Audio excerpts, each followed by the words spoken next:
How y'all doing out there today? It's your boy Henry. Welcome to my podcast, Henry Carson III.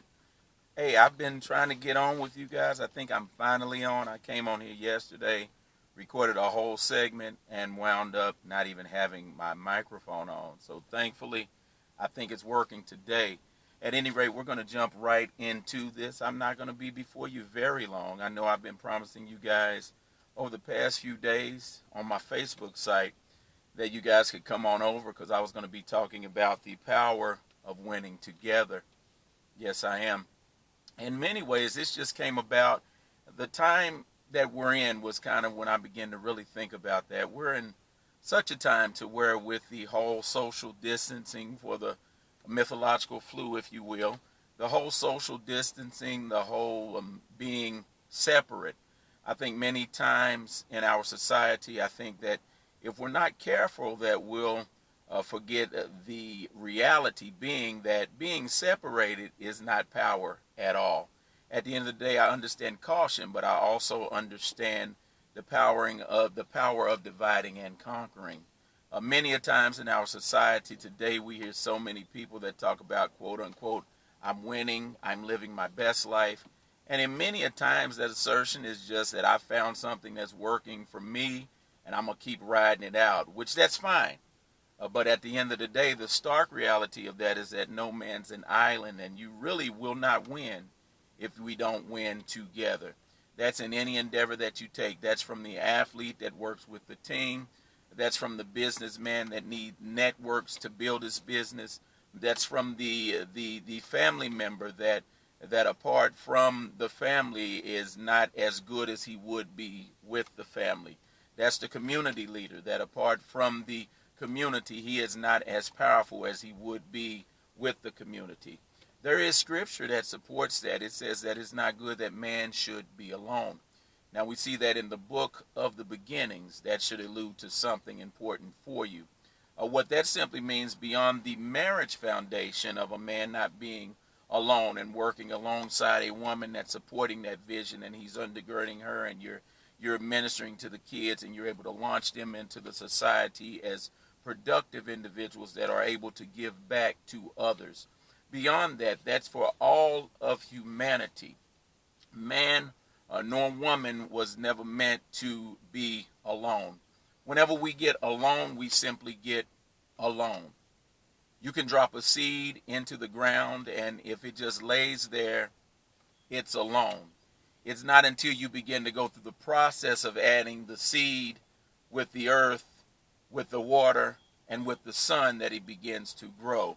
So the seed is not even alone. The miracle in the seed is that it doesn't work until it first dies. It dies to itself. Then the life on the inner portion of that seed can thus come forward. It's the same with life. No man, no woman was designed to live alone. I worked briefly with the penal system. And many a times we would actually put individuals in a isolated place to break them down. In all reality, that's what isolation does. When you're alone, you're simply just alone. It's amazing, and it's a diabolical situation, the amount of from vile things to just crazy things that can happen when you isolate an individual, when you set an individual alone. I just want to say, as stated, that no man, no woman, we were not designed to be in anything alone. There was not a design that we were an island. As I stated many a times, the day and age that we're living in, we almost feel like they're doing us a favor to keep us separate. But at the end of the day, there's another element there. To me, I'm not a conspiracy theorist by no means, but I have to think, what is really your goal? At this point in life, at the end of the day, we still need each other. No matter how long this separation, quarantine, etc., goes on for this mythological kung flu, the fact is that we still need each other.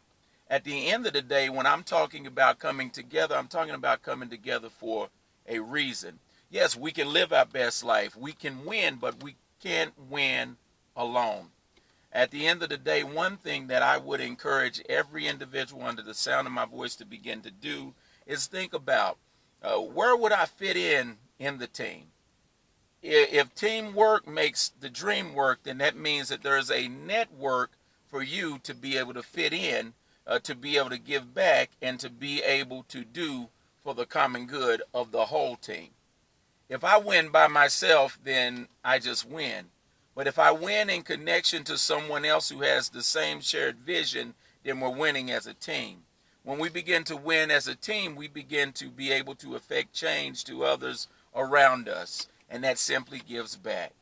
The more that we're willing to not only, number one, find our gift, but the more that we're willing to lock in and plug in with other individuals and help them find and utilize their gift, the more we will truly begin to win.